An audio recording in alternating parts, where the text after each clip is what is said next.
Welcome in, everybody. Today we are talking about starter microphones for your camera. They are cheap and under $100. That is the Comica VM10 Mark II and the Sennheiser MKE 200. Let's go.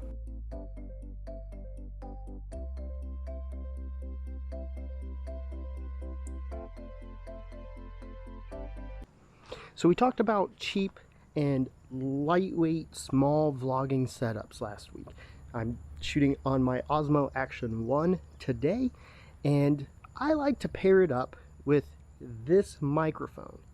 The reason is because it is very tiny, it runs off of the camera's battery, and it really fits in this whole setup very well.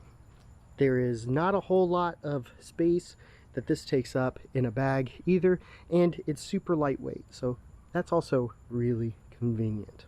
Alright, now that I've switched over to the MKE 200, I wanted to come to a street to show off the audio quality.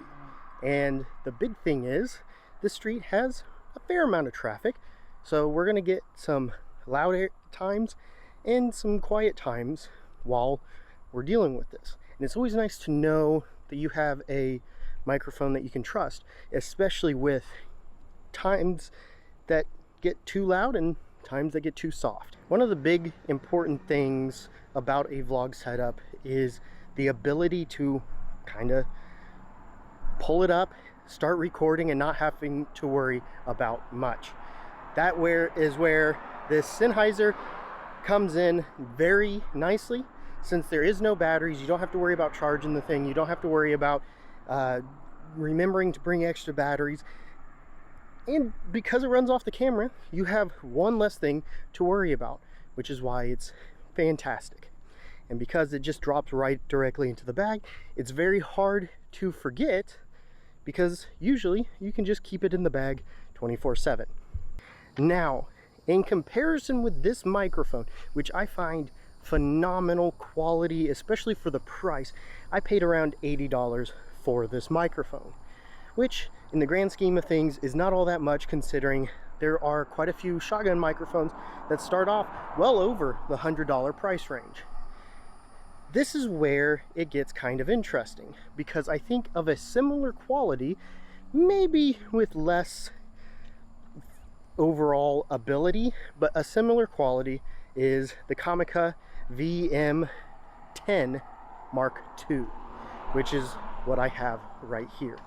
This little microphone is equally nice because it has a lot of the same features of the Sennheiser, where it's small, no battery. It's actually got a metal housing, which is also very, very nice. So it's very durable. It has the removable microphone cable, which is also very nice because if it goes bad, you can replace it pretty easily. The shock mount here, where the Sennheiser has a built-in shock mount, and then you do have a little foam piece that you can take off and replace with a wind mic.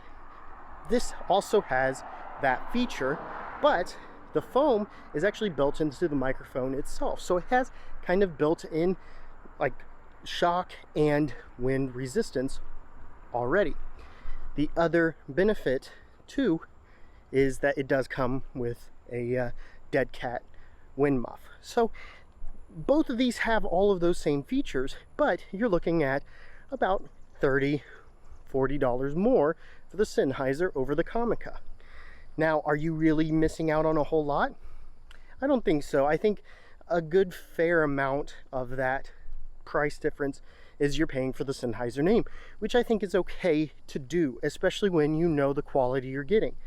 The Comica being around that $50 mark, you're not going to be missing out on too much, which is why I think it's a great alternative to the Sennheiser. So now I am walking and talking with the Comica VM10 Mark II. I love this microphone as well. I've actually had this one longer than I've had my little Sennheiser here. And do I really see a massive difference? I don't think so. Do I have some complaints about the Comica? Yes, kind of. Now, does it really affect me? No. And this is more of a preference type of thing. So let's go ahead and talk about the differences. The Sennheiser MKE 200 has actually two right angle plugs. So you're not dealing with a right angle and on the other end a straight like you are with the Comica VM10. The other thing is, I think the Comica with the wind muff on it, the dead cat wind muff, it actually blocks down into the line of sight. I do not have it on here because it's not very windy, but it does block down into the line of the camera on this particular setup. So I do have to have a riser to make that work. But as you can hear, I think the Comica has a very nice audio quality, and it actually does do a very good job of isolating the human voice, very similar to the Sennheiser. You are not going to be missing out on too much quality by dropping down to that $50 mark when purchasing this microphone over this one. I am purposely talking over vehicles passing so that you get a decent idea of what that sounds like. Now, as I talked about with the MKE 200, the Comica is also very small, lightweight, doesn't have an internal battery, and it's very easy to bring along with you because of all the same reasons I mentioned with the MKE 200. So again, you're not really losing out because you're paying a little bit less for the Comica over the Sennheiser.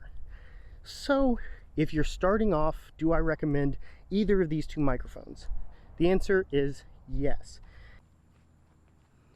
So that's going to do it for me today.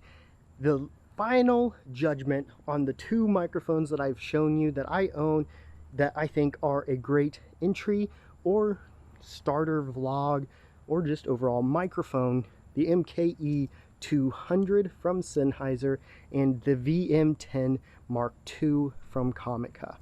I love both of these for very different reasons, but overall I think they are a great starter friendly microphone for you to use, especially starting out on YouTube or in the vlogging sphere.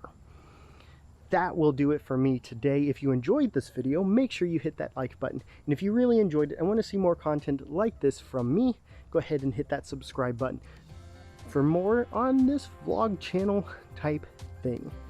Thank you guys so much. I do appreciate it. And I will see you in the next video. Bye.